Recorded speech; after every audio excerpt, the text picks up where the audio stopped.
এই কি করছিস তুই? ভাই বার্গারের টিকিয়া ফুরিয়ে গেছে, তাই নতুন করে টিকিয়া বানাচ্ছি। শেষ মানে কি? ফ্রিজে তো আগের টিকিয়া আছে, সেগুলো দিয়েই বানিয়ে দে। না ভাই, ফ্রিজের ওইগুলো তো 2 দিনের পুরানো। ওইগুলো খেলে তো কাস্টমারের পেট খারাপ করবে, সাথে সাথে রেস্টুরেন্টের নামও খারাপ হবে। তুই বেশি বেশি গিয়েছিস, আমি যা বলছি তাই কর। ভাই আমি শুধু চাই মানুষ ভালো খাবার খাক। খারাপ খাবার দিলে তো আপনার প্রতিষ্ঠানের নামই খারাপ হবে। তোরও তো জ্ঞান দিতে হবে না। যা তাড়াতাড়ি ফ্রিজ থেকে টিকিয়াটা নিয়ে বার্গারটা বানিয়ে কাস্টমারকে দিয়াই যা।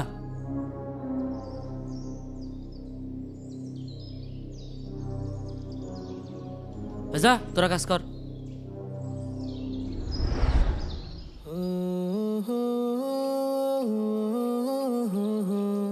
স্যার, এই যে আপনার খাবার।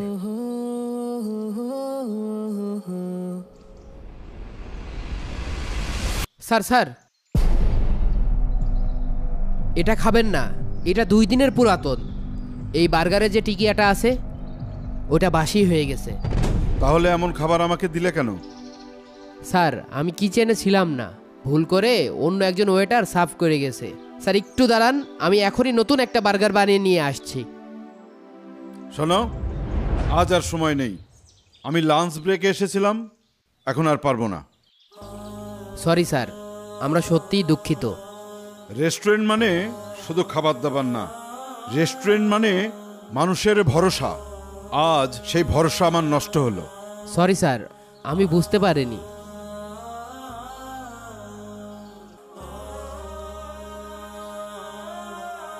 এই আমি তোর কলাম না, পুরনো টিকিয়াটা দিয়ে বার্গারটা বানাই দে। তোর এই এক ঘেয়েমির কারণে কাস্টমারটা চলে গেল। ভাই খাবারটা খাওয়ার মতো ছিল না, আমি চাচ্ছিলাম যে নতুন করে আর একটা টিকিয়া বানিয়ে দিতে। চুপ, আমার থেকে বেশি বুঝিস নাকি? এই ব্যবসা আমি 10 বছর ধরে চালাচ্ছি, লাভ ক্ষতির হিসাব তোর থেকে আমি ভালো জানি, তুই না। ভাই লাভের চেয়ে আপনার রেস্টুরেন্টের নামটাই বড়।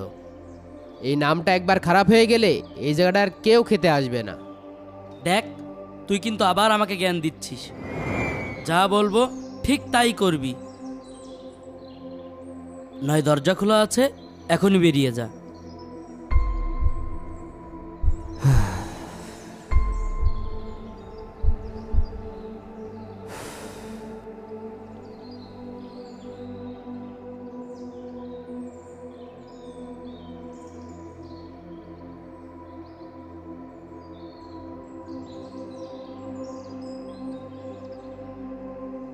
এই ওইটার ওইটা পরিষ্কার কর।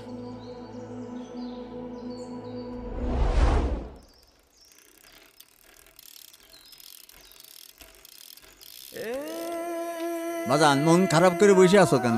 আব্বা, মানুষের ভালো চালি আসলে মানুষ মনে করে তার খারাপ চাচ্ছি।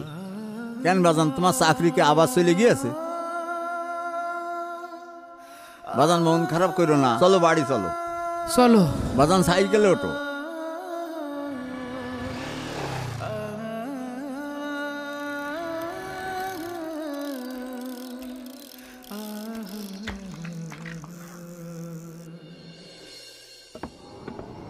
এই এখানে কে আছে? আমি মোহাম্মদ ফারুক হোসেন, ম্যাজিস্ট্রেট আপনাদের এখানকার। শুনেছি আপনাদের এইখানে নাকি বাসি খাবার সার্ভ করা হয়। না না স্যার, এটা একদম ভুল কথা। আমরা সব সময় ভালো খাবার সার্ভ করি স্যার। আমি যদি আজকে জরিমানা করতাম তাহলে 50,000 টাকা জরিমানা দিতে হতো, কিন্তু আসলে আমি একটা খবর শুনে এসেছি। কি খবর স্যার? আমি শুনেছি আপনাদের এইখানে নাকি ভালো একটা শেফ আছে, সে নাকি ভালো রান্না করে, যার জন্যে আপনাদের এই রেস্টুরেন্টের ভালো একটা সুনাম আছে। এমন সততার সাথে কয়জন ব্যবসা করতে পারে?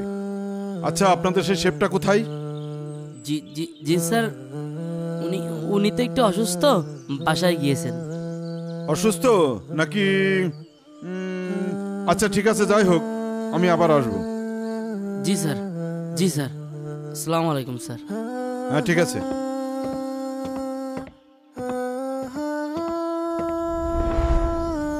আকিব, আকিব,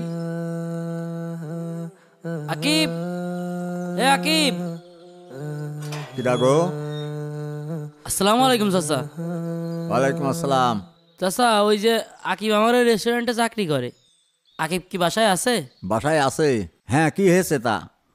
ওই যে আমার রেস্টুরেন্টে তো চাকরি করতো, রাগ করে চলে এসেছে, তাই ওকে ফেরত নিতে এসেছিলাম চাচা। ওখানে আরো যাবে না, কাজ কাম আর করবে না। কে? আরে ভাই আপনি? আকিব, তুই আমার রেস্টুরেন্টটা বাঁচাইছিস ভাই। আমি আপনাকে বিপদের হাত থেকে বাঁচিয়ে দিয়েছি। কিভাবে? তোর সততার জন্য আজ আমি 50,000 টাকা জরিমানার হাত থেকে বেঁচে গিয়েছি ভাই।